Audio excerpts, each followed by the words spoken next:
Lebanon में cease fire के बाद क्या गजा में भी जंग बंदी का इम्कान है? बिलाखिर इजराइल ने लेबनान के साथ जंग बंदी का ऐलान कर दिया है और इस पर अमल दरामद भी शुरू हो गया है। गुज़िश्ता साल अक्टूबर से इजराइल दो अलग महाजों पर हमास और हिजबुल्लाह के खिलाफ जंग लड़ रहा है और बढ़ती हुई कशीदगी के बायस ये खदशा जाहिर किया जाता रहा है कि कहीं ये जंग पूरे मशरिक़ वस्ता तक न फैल जाए। इजरायली फौज हिजबुल्लाह के खिलाफ जारी जंग में थकावट का शिकार दिखाई दे रही है। इनको इस जंग में जानी और माली नुकसान भी बर्दाश्त करना पड़ा है, जबकि इसके नतीजे में पैदा होने वाला सियासी और मुआशी दबाव भी बढ़ता जा रहा है। ग्लोबल और regional strategies in the middle east की मुसन्निफ डॉक्टर लैला निकोलस कहती हैं कि इजराइल के पास कोई वाज़ेह प्लान नहीं है कि वो गजा में क्या करना चाहते हैं। इनका कहना है कि शायद इजराइल जनवरी में डोनाल्ड ट्रंप के सदर बनने का इंतजार करना चाहता है। इसके बरअक्स लेबनान में जंग बंदी का एक फ्रेमवर्क मौजूद है जिसकी बुनियाद पर हालिया मुआहदा हुआ है। इस जंग बंदी के मुआहदे की बुनियाद अक़वामी मुत्तहिदा की सिक्योरिटी काउंसिल की वो करारदाद है जिसके तहत 2006 में इजराइल और हिजबुल्लाह के दरमियान जंग का खात्मा हुआ था।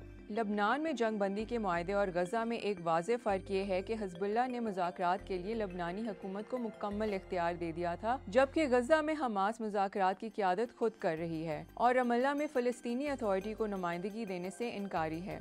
बाज़ माहिरीन का ख्याल है कि इजराइल की जानिब से हमास के रहनुमाओं के कत्ल के बाद हमास की क़ियादत में फुकदान पाया जाता है। इसका मतलब ये भी है कि हमास अब जंग बंदी के लिए मौसर मुज़ाकरात करने की पोजीशन में नहीं है। गजा के अंदर और बाहर मौजूद हमास के रहनुमाओं में राब्ते में मुश्किलात इस काम को और भी मुश्किल बना रही हैं।